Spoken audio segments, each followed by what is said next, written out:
తమకంటూ ఏదైనా ఒక బిజినెస్ ఉండాలని ఈ మధ్యకాలంలో చాలామంది యువత ఆలోచిస్తున్నారు.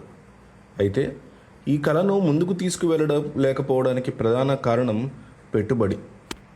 ఎక్కువ ఖర్చులు అవుతాయేమో, మన దగ్గర అంత ఇన్వెస్ట్మెంట్ లేదు కదా, నష్టాలు వచ్చేస్తాయేమో అనే భయంతో చాలామంది వెనకడుగు వేస్తూ ఉంటారు. మీరు తక్కువ ధరతో వ్యాపారం ప్రారంభించేందుకు ఐడియాలు ఉన్నాయి. వాటి మీద ఒక లుక్ వేద్దాం.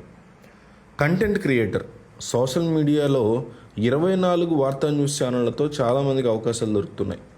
కంటెంట్ రైటర్స్, గ్రాఫిక్ డిజైనర్స్కి మంచి డిమాండ్ ఉంటుంది.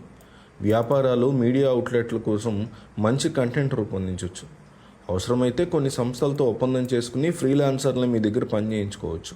ఒక ప్రొఫెషనల్ సర్వీస్ ప్రొవైడర్గా మిమ్మల్ని మీరు తయారు చేసుకోవచ్చు. Event planning. మీకు మంచి నైపుణ్యాలు ఉంటే మీరు ఈవెంట్ ప్లానింగ్ సేవల్ని సులభంగా అందించవచ్చు. పెద్ద పెద్ద ఈవెంట్లేం అక్కర్లా.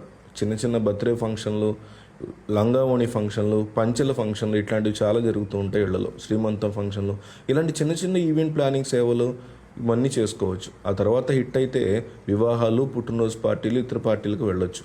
ఇందుకోసం మీరు ముందుగా ఈవెంట్ ప్లానర్ దగ్గర కొన్ని రోజులు పనిచేస్తే మంచిది. Social media. పెద్ద పెద్ద కంపెనీలు తమ ఫేస్బుక్, ఎక్స్ ఖాతాలు, బ్లాగులు నిర్వహించడానికి ఏజెన్సీ లేదా పూర్తి సిబ్బందిని నియమించుకుంటారు. కానీ మన ఊళ్ళో ఉండేటువంటి ఒక పెద్ద చెప్పుల షాపు, లేకపోతే ఒక మాల్, ఒక పెద్ద బట్టల షాప్ అవుదాం అనుకుంటున్న వాళ్ళు, వీళ్ళందరి దగ్గరికి వెళ్ళి సోషల్ మీడియా మార్కెటింగ్ని సొంతగా చేసుకోవచ్చు. వాళ్ళందరికీ సోషల్ మీడియా మెయింటైన్ చేస్తామని వాళ్ళ దగ్గర మీరు ఫ్రీలాన్స్గా తీసుకొని నెలకి ఎంత అని తీసుకోవచ్చు. అట్లా ఒక 10 కంపెనీలకి, అంటే 10 షాపులకు మీరు చేసినా ఒక్కొక్కళ్ళు 5,000 ఇచ్చినా నెలకు మీకు 50,000 వస్తాయి. సోషల్ మీడియా కన్సల్టెంట్ అనేది కొన్నాళ్ళ తర్వాత పెడితే మీకు మంచి సంపాదన ఉంటుంది. అయితే సోషల్ మీడియా మీద మీకు పూర్తి పట్టు ఉండాలి. ఇక ఆన్లైన్ కోర్సులు ట్యూషన్ ప్రారంభించవచ్చు. మీరు దేని మీదైనా ఎక్కువ ఆసక్తి ఉంటే ఈ విషయాన్ని పూర్తిగా నేర్చుకోండి. తర్వాత ఆన్లైన్ ద్వారా ఇతరులకు చెప్పొచ్చు. యోగానా, వెబ్ డిజైనా, ఇలా ఏదో ఒకటి ఎంచుకోండి. కోవిడ్ మహమ్మారి తర్వాత ఆన్లైన్ తరగతుల్లో ప్రాచుర్యం పొంది ఈ రోజుకి కూడా అలాగే కొనసాగుతున్నాయి. ఇంకొకటి ట్రాన్స్లేషన్, అనువాదానికి కూడా ఈ రోజుల్లో చాలా డిమాండ్ ఉంది. లింక్డ్ఇన్ లాంటి ప్లాట్ఫామ్లో చాలామంది పోస్టులు చేస్తూ ఉంటారు. ఒక భాష నుంచి మరో భాషకి ఎలా అనువదించాలో మీకు తెలిస్తే మీరు అనువాదిగా కూడా పనిచేయచ్చు.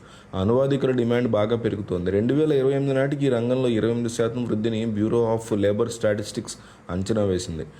Digital marketing. మీకు మార్కెటింగ్ అనుభవం ఉంటే డిజిటల్ మార్కెటింగ్ ఏజెన్సీ అనేది తక్కువ ఖర్చుతో కూడినటువంటి వ్యాపార ఆలోచన. ఏ సమయంలోనైనా పనిచేయచ్చు. మార్కెటింగ్లో నేపథ్యం లేకపోయినా ఫీల్డ్ మీద ఆసక్తి ఉంటే నైపుణ్యాన్ని మెరుగుపరుచుకోవడానికి ఆన్లైన్ కోర్సులు ఉన్నాయి. డిజిటల్ మార్కెటింగ్ సంస్థ అనేది త్వరగా చౌకగా ప్రారంభించగల వ్యాపారం.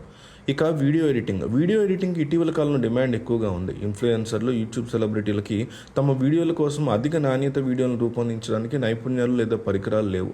మీకు వీడియో ప్రొడ్యూసర్గా అనుభవం ఉంటే మంచి వీడియోలు చేయడం ఎలాగో తెలుసుకోండి. ఎడిటింగ్ అనేది నేర్చుకోండి.